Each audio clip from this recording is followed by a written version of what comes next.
मी मोहन रामजी पटेल, देवनार गाव, गोवंडी, मुंबई 88, टप्पू पुनावाडी येथे राहतो. माझ्या मोठ्या मुलांनी गुगलवरती सर्च केलं, त्याच्यावरती मला हा ॲड्रेस मिळाला तुमच्या डॉक्टरांचा. तिकडे मी ट्रीटमेंट करायला आलो माझ्या मिसेसला. तर 15 दिवस 1 महिना ट्रीटमेंट चालू केली. त्याच्यामध्ये रक्तमोषण आणि बस्ती. बस्ती 2 ट्रीटमेंट चालू केली. त्याच्यानंतर माझ्या मिसेसला 1 महिन्यानी बराच फरक पडला, म्हणजे 50% वरती फरक पडला. त्याच्यामुळे आता आमचे फॉलोअप चालू आहे. त्यांच्यामुळे आमच्या मिसेसला बराच म्हणजे फरक पडला. तेवढं मी बोलू, तेवढं हे माझं हे संपवतो.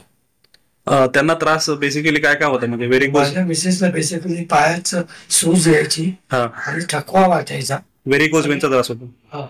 आणि चालण्यामध्ये त्रास व्हायचा. म्हणजे 5 मिनिटं 10 मिनिटं कंटिन्यू चालू व्हायचं सगळं. बर, ॲलोपॅथिक डॉक्टरांना दाखवलं तेव्हा त्यांनी काय सांगितलं? डॉक्टरांना दाखवलं, त्याच्यानंतर त्यांनी चेकअप केलं. त्यांच्याकडे मग त्यांच्याप्रमाणे मला ट्रीटमेंट लिहून दिली. ती ट्रीटमेंट प्रमाणे मी फॉलो चालू केलं, फॉलोअप केलं. तर त्या फॉलोअपवरती माझ्या मिसेसला गुण आला.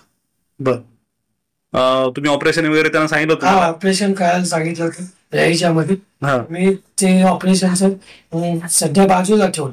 मी म्हटलं हे डिसिजन पहिला ठेवू बाजूला आणि हे ट्रीटमेंट चालू करू. डॉक्टरांनी तुम्हाला काय पथ्यपालन सांगितलं का याच्यामध्ये? पथ्यपालन काय सांगितलं ह्या ट्रीटमेंट दरम्यान तुम्हाला? डॉक्टरांनी काय पथ्यपालन सांगितलं होतं का? हे डॉक्टर या ट्रीटमेंट बद्दल पथ्यपालन सांगितलं होतं. तुम्हाला ते खायचं नाही, तिखट खायचं नाही. मग काय अडचण आली करायला? ते फॉलो करायला काय अडचण आली का?